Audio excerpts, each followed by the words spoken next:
Terça-feira, 28 de junho de 2022. Eu sou Ingrid Bart e este é o Câmara Rio Notícias, segunda edição, que hoje tem os seguintes destaques. Secretaria Municipal de Saúde presta contas na Câmara do Rio das despesas nos 4 primeiros meses deste ano. Vereadores derrubam veto da Prefeitura e a língua brasileira de sinais deve ser incluída no currículo escolar da Rede Municipal de Educação. E no Dia Internacional do Orgulho LGBTQIA+, você vai conhecer as leis aprovadas no Legislativo Carioca que combatem a discriminação por orientação sexual na cidade do Rio de Janeiro. Não saia daí, a gente volta já.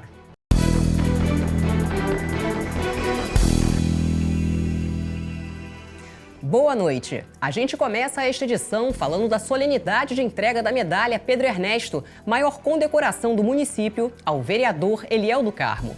Quem acompanha a cerimônia é a repórter Simone Braga, que conversa com a gente ao vivo. Boa noite, Simone. Que detalhes você tem dessa homenagem? Conta pra gente. Boa noite, Ingrid. Boa noite a todos que nos acompanham aqui no Câmara Rio Notícias. E nesse momento está acontecendo aqui a solenidade em homenagem ao vereador Eliel do Carmo, uma iniciativa do vereador Rocal. Vários amigos, familiares e pastores da igreja do vereador já falaram aqui na tribuna e também continuam fazendo aqui as suas homenagens, como eu vou pedir para o nosso cinegrafista, o Jefferson, mostrar.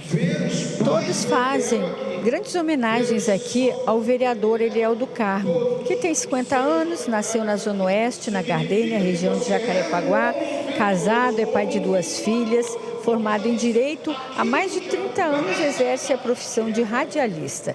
E na Rádio Melodia, conhecido como o Eliel do Debate, o comunicador Alegria. Como vereador do Rio de Janeiro, Eliel do Carmo está em seu primeiro mandato. E antes da solenidade, eu conversei com ele, com o vereador Rocal e também com o radialista Francisco Barbosa, que é um grande amigo do vereador Eliel do Carmo. Vamos acompanhar? Eliel do Carmo é um querido, um homem de Deus, um homem do bem, que está há mais de 31 anos à frente da Rádio Melodia, no programa Disque M. Os ouvintes, com certeza, devem estar hoje todos muito felizes com essa iniciativa, porque ele é muito merecedor. Hoje é um dia muito especial, tal qual o dia do nascimento das minhas filhas, o dia do meu batismo, o dia do meu casamento. Hoje é um dia lindo, especial, o reconhecimento desta casa. Quero agradecer a iniciativa do vereador Rocal, que com muita sensibilidade, através do nosso trabalho na Rádio Melodia, que ele acompanhava a gente na juventude dele, e aí, de iniciativa dele, propôs então essa medalha e praticamente unanimidade da casa. Eu fico muito feliz, agradecer também ao presidente Carlos Caiado, todos vocês aqui que me acolheram com muito carinho. É um cara que eu admiro, né? Admiro como profissional, grande que é, e todo grande profissional é de uma humildade do tamanho da grandeza dele. A maior audiência do rádio do Rio de Janeiro, nos debates na hora do almoço, é dele. Não é minha não, que sou concorrente, hein? E admiro muito esse tempo todo em que ele esteve no rádio e que vai ficar ainda mais, e ainda mais com essa soma, que é o sonho de todo profissional que deseja servir. Ter uma cadeira nessa casa maravilhosa, casa de leis, casa de acompanhamento do Executivo, e poder fazer para as pessoas, né? O que Eliel faz no rádio, ele também faz aqui na Câmara. Uma audiência pública para prestação de contas. Diante das comissões de Finanças e Orçamento e de Higiene e Saúde Pública da Câmara do Rio, a Secretaria Municipal de Saúde apresentou nesta terça-feira o relatório de despesas do primeiro quadrimestre do ano. Somente nos 4 primeiros meses deste ano, a Secretaria Municipal de Saúde do Rio recebeu por repasse do Sistema Único de Saúde mais de 630 bilhões de reais. A presidente da Comissão de Finanças, Orçamento e Fiscalização Financeira quis saber as estratégias da pasta para arcar com os medicamentos e insumos hospitalares que aumentaram de preço. Houve um aumento no custo de aquisição de medicamentos e insumos e problemas na disponibilidade de materiais hospitalares. Quais são as estratégias utilizadas pela Secretaria Municipal de Saúde para melhorar a eficiência e a economicidade nas compras públicas de medicamentos e produtos hospitalares. Nós temos um aumento de custo importante na compra desses materiais, mas eu acho que aqui o Márcio Leal, nosso subsecretário de Gestão, está fazendo um trabalho incrível frente à subsecretaria. Ele conseguiu aumentar o número de licitações, hoje nós temos 80% dos medicamentos da atenção primária com registro de preço, então a gente consegue garantir que vai ter esse medicamento com aquele preço que foi registrado. Então, hoje a gente pode garantir que 80% dos medicamentos de atenção primária estão conseguindo ser adquiridos, estão conseguindo ser comprados. Atualmente, o Rio de Janeiro atende 200 pacientes internados com Covid-19, mas já não recebe mais transferência de recursos financeiros do Ministério da Saúde voltados ao tratamento da doença. Membro da Comissão de Higiene, Saúde Pública e Bem-Estar Social, o vereador João Ricardo contou que o grupo é bastante procurado pela população. A gente, como Comissão de Saúde, a gente recebe muitas reclamações, muitas sugestões, muitos pedidos. E, por ser a minha casa-mãe, eu trago aqui comentários e medos e angústias das mudanças no CELEBLON. A apresentação de relatórios referentes aos quadrimestres é exigida pela Lei Complementar 141, de âmbito nacional, aplicável a todas as esferas de governo. A norma trata dos valores mínimos a serem aplicados anualmente pela União, estados, Distrito Federal e municípios em ações e serviços públicos de saúde, estabelece os critérios de distribuição dos recursos de transferências e as normas de fiscalização, avaliação e controle das despesas nessa área. Essa prestação de contas é fundamental, a gente vinha aqui no Legislativo mostrar o que a gente está fazendo, né? Eu acho que o grande destaque é o aumento dos procedimentos que a gente teve na maioria das unidades. A gente realmente, em relação a 2021, já teve um aumento importante e a gente continua correndo atrás desse aumento para recuperar esse serviço de saúde que a população tanto necessita. A audiência mostrou que houve melhoras, evidentemente, no primeiro trimestre, o orçamento é maior, mas nós temos muitos problemas para resolver. Muitos problemas.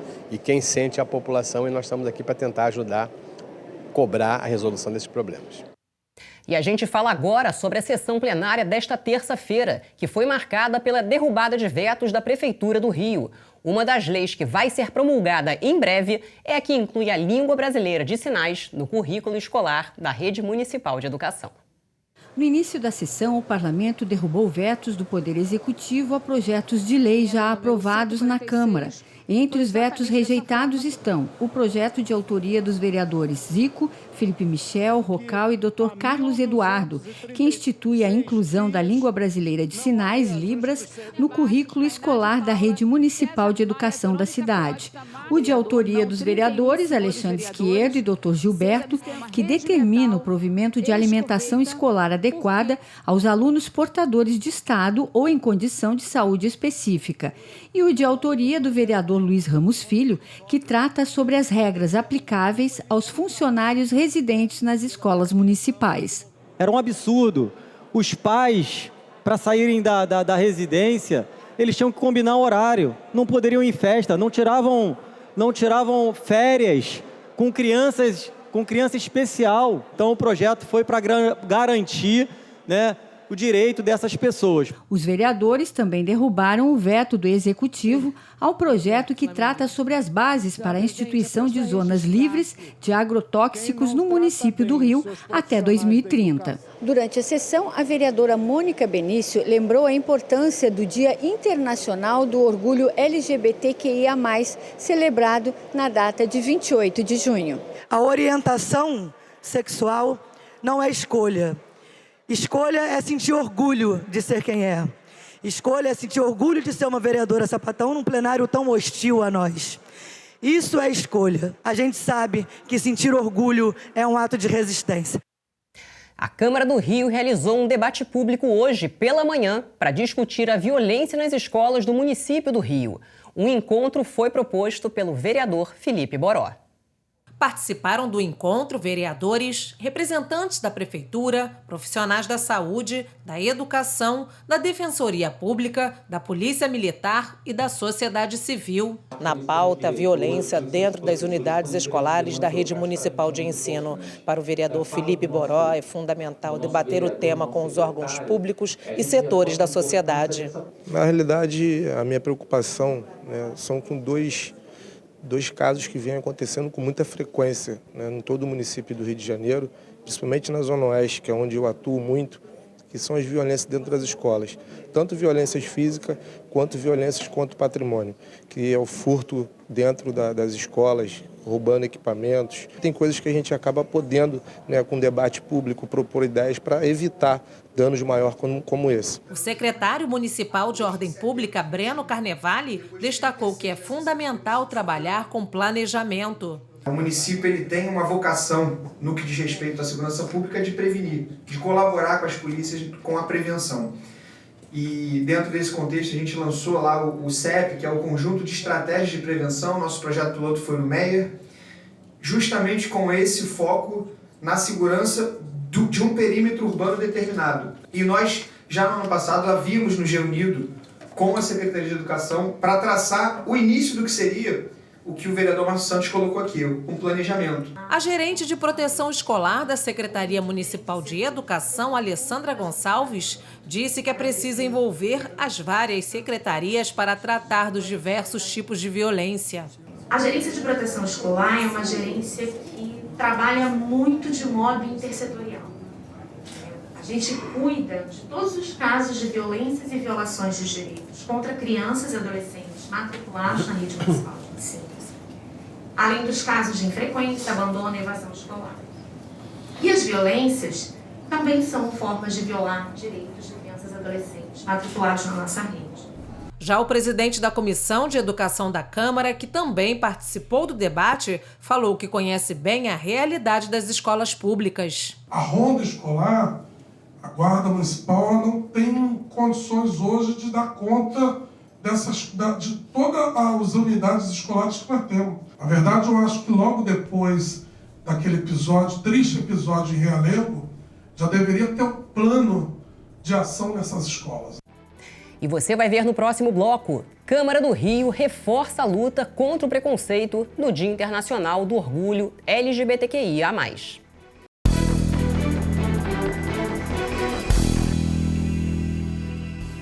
Estamos de volta e o nosso assunto agora é a 7ª reunião territorial do Plano Diretor, realizada em Del Castilho. Moradores, vereadores e representantes da Prefeitura discutiram os problemas e possíveis soluções para a área de planejamento 3.4, que tem uma população de 209 mil habitantes. As mudanças urbanísticas propostas pelo novo Plano Diretor para o entorno de Del Castilho e Inhaúma foram os temas centrais da audiência pública territorial que aconteceu na noite desta segunda-feira na área de planejamento 3.4.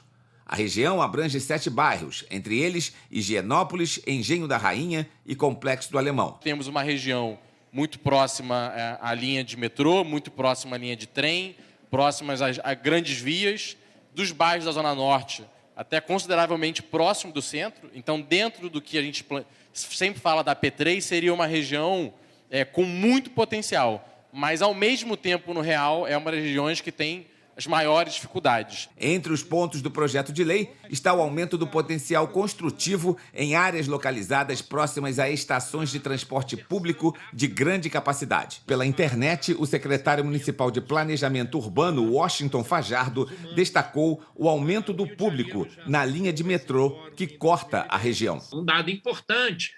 A linha de metrô hoje, se pudéssemos comparar, fazer as duas linhas em paralelo e associar as estações vis-a-vis, as estações de metrô têm recebido cada vez mais público. Sabemos que isso é diretamente condicionado, então, à qualidade do serviço que é oferecido ao usuário. O projeto também incentiva o uso misto ao longo da linha do metrô e do ramal de Belfor Roxo da Supervia. A possibilidade de trazer mais gente, mais moradores, mais moradia, mais aproveitamento dos terrenos está associado à questão do transporte de alta capacidade. Um tema de preocupação foi a saturação da linha 2 do metrô e o teleférico do Complexo do Alemão. A gente tem a questão da linha 2 do metrô, que é um elemento, um vetor importante para a região, mas que também está saturado. Nós temos aqui linhas de trem em algumas áreas, embora elas não sejam centrais como em outros lugares, e temos um elefante branco, e ele vai continuar a ser um elefante branco, que é o teleférico. O teleférico é viável economicamente? Não é. Aquilo ali foi, de fato, um escândalo de dinheiro público que se perdeu. E se foi um escândalo de dinheiro público que se perdeu, qual é a solução de mobilidade urbana para o Complexo do Alemão? Os moradores estão preocupados com vários pontos, entre eles a segurança. A questão da violência está aí latente, aí, a gente está sabendo de várias coisas que acontecem, a página recebe várias situações de violência, e assim, suburbana, arrastões, isso aí está gritante, né? A gente sabe que é do poder estadual, né? A gente sabe diferenciar isso, mas assim, se a prefeitura puder fazer alguma coisa para auxiliar também. A subprefeitura da região informou que o Poder Executivo tem planos para a área, como o Bairro Maravilha. Eu acompanho todas as obras que a prefeitura tem realizado. Um desses programas é o Bairro Maravilha. Vocês podem ter acompanhado em diversas áreas. A gente já tem projetos, até um aprovado, até um aqui para Del Castilho, Maria da Graça, ali bem na divisa, na Praça Mané.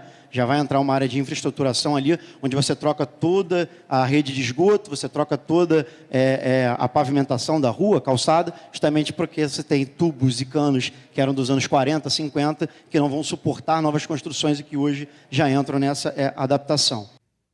A Comissão Especial de Emergência Climática e Desastres Socioambientais fez mais uma audiência pública nesta terça-feira. Foi o segundo de uma série de 3 encontros previstos pelos parlamentares. Hoje, os vereadores e convidados falaram sobre obras de prevenção, inundações e deslizamentos. A audiência pública foi sobre obras de prevenção e contou com a participação de representantes da Prefeitura, de movimentos sociais e da Defensoria Pública. O objetivo é dar voz aos moradores de territórios da cidade que são vulneráveis a desastres socioambientais e dar à Prefeitura a oportunidade de apresentar os planos e projetos para a cidade, explicando como a verba obtida pela concessão da SEDAI vai ser utilizada para contenção de encostas e drenagem pluvial. Estão aqui no plano apresentado pela Prefeitura, que diziam respeito à questão do uso dos recursos da outorga da SEDAI. Como estão esses projetos? A verba, já foi liberada, os projetos já estão licitados, as obras já começaram. Os representantes da Prefeitura apresentaram os planos de resiliência, o que cada secretaria e entidade tem feito para prevenir a questão dos desastres socioambientais, cronograma das obras e prazos. A gente precisa dar um acolhimento, a gente precisa de abrigo, a gente precisa dar uma orientação. Esses são planos de contingências e que vêm sendo desenvolvidos pela Defesa Civil, com a nossa participação. Os pontos de alagamento da cidade, já conhecidos, são um dos principais pontos dos quais nós temos frente. Somente neste ano, nós abrimos mais de 20 frentes, hoje já temos mais de 40 frentes espalhadas pelo município. Os moradores cobraram a retomada das obras que foram suspensas, solução de drenagem das regiões, mais lixeiras nas ruas e a preservação ambiental. As representantes da Defensoria Pública destacaram demandas para as regiões que sofrem com os impactos das fortes chuvas. A necessidade da gente pensar no maior investimento em infraestrutura urbana nas periferias e usando essa lógica de quanto mais vulnerável aquela localidade, mais recurso ela deve receber para poder fazer frente à forma com que esses eventos climáticos atingem. O vereador Tarcísio Mota, presidente da comissão, fez um apelo à Prefeitura. A gente precisa agora de ação. A ação para que essas medidas sejam colocadas em prática. E para que a ação seja colocada em prática, precisa de orçamento. Hoje, 28 de junho, é celebrado o Dia Internacional do Orgulho LGBTQIA+. Mas, além das homenagens, há muito o que fazer pela comunidade no Brasil, país que mais mata pessoas desse público no mundo. Aqui na Câmara Municipal do Rio, várias leis foram aprovadas. Entre elas, as que criaram o Programa de Acolhimento de quem está em situação de vulnerabilidade e também o combate à discriminação por orientação sexual. Stonewall Bar. A data comemorada, 52 anos, lembra a rebelião de Stonewall, nome de um bar em Nova York, nos Estados Unidos, frequentado pela comunidade LGBTQIA+. Na noite de 28 de junho de 69, houve uma violenta abordagem policial com espancamentos e prisões dentro do estabelecimento.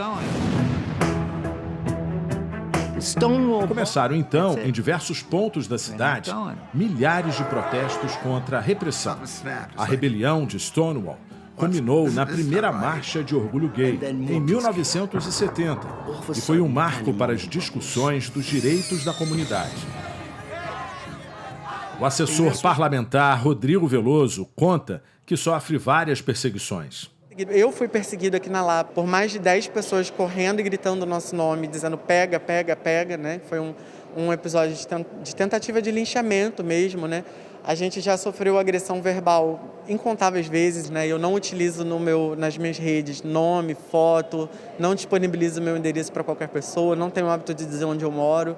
Em 2021, 316 pessoas LGBTQIA+, tiveram morte violenta no Brasil, um aumento de 33,3% em relação ao ano anterior. Os casos ocorreram em ambientes diversos, como residência, via pública, cárcere e local de trabalho. Este ano, pela 4ª vez consecutiva, o Brasil foi considerado o país que mais mata pessoas LGBTQIA+, no mundo. A gente recebe praticamente toda semana de 2 a 3 casos de LGBTfobia. Nem todos os profissionais eles estão preparados para essa escuta, que é uma escuta que tem que acolher a pessoa, tem que respeitar, não pode julgar, não pode ter preconceito. E a falta desse cuidado, dessa especialização, eu acredito que acarrete em muita subnotificação. Atendo muitas pessoas LGBTs, né?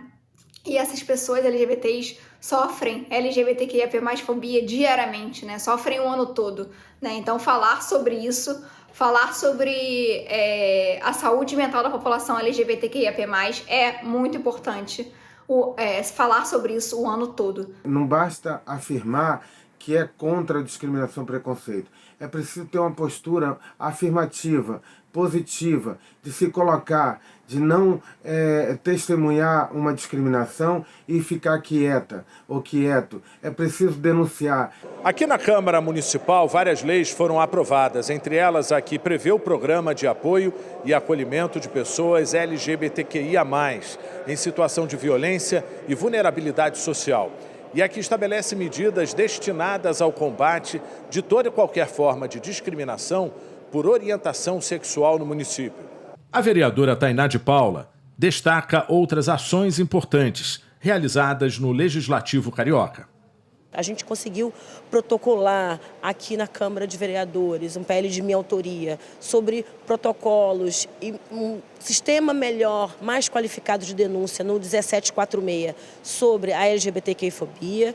Nós temos aqui um projeto aprovado, que eu sou coautora, sobre acolhimento das pessoas LGBTQIA+, e nós estamos também afirmando a necessidade da gente ter mais transparência na política pública de modo geral. Weskla Vasconcelos é assessora parlamentar. Ela conta que o preconceito ainda é muito forte e, por isso, tem orgulho de participar e atuar em movimentos sociais na defesa das pessoas LGBTQIA+. Aqui no Rio de Janeiro a gente tem um Fórum Estadual de Travestis e Transsexuais que reúne mais de 90 lideranças do estado do Rio de Janeiro, pensando políticas públicas, formação política, levando informação sobre serviços, políticas públicas, e realmente é um trabalho muito árduo, né? Porque foram muitas outras pessoas trans que lutaram lá no passado para que a gente possa, essa nova geração de travestis e transexuais e pessoas LGBTQIA+, como um todo, acessar, né, as políticas públicas e os avanços, né, que os direitos LGBTQIA+, tiveram nos últimos tempos. E para celebrar a Semana do Orgulho LGBTQIA+, a Câmara recebe uma iluminação especial. E a Prefeitura do Rio lançou uma campanha contra o preconceito que inclui a iluminação especial em um dos cartões postais da cidade. A iluminação especial chama a atenção de quem passa pela Lapa. Os arcos ganharam as cores do arco-íris, símbolo que representa a diversidade sexual e de gênero da comunidade LGBTQIA+. Como parte da campanha Rio Sem Preconceito, uma série de shows gratuitos será realizada na cidade. O primeiro acontece na noite de quinta-feira, no Parque Madureira. Durante os eventos, será exibido o vídeo lançado pela Prefeitura com a participação de 32 artistas que têm o objetivo de reforçar a luta contra o preconceito. Sou sapatão sim. E daí? Daí que ninguém tem nada a ver com a orientação sexual de ninguém. Ninguém pode ficar calado quando vê, ouve ou sabe de um caso de LGBTQIA+ fobia. Fobia essa que gera traumas, mutilações, mortes. Impunidade contra crime de ódio se combate com denúncia. denúncia. Denúncia. Denuncie. Denuncie. E o Câmara Rio Notícias de hoje fica por aqui. Acompanhe o que acontece no Legislativo Carioca em câmara.rio e nas nossas redes sociais em @CâmaraRio. O conteúdo da nossa programação também está disponível em podcasts que você pode escutar na sua plataforma de áudio preferida. A seguir, você assiste ao programa Câmara Rio Debate, hoje com o tema diversidade sexual, a defesa dos direitos LGBTQIA+. Obrigada pela companhia. Amanhã a gente se vê.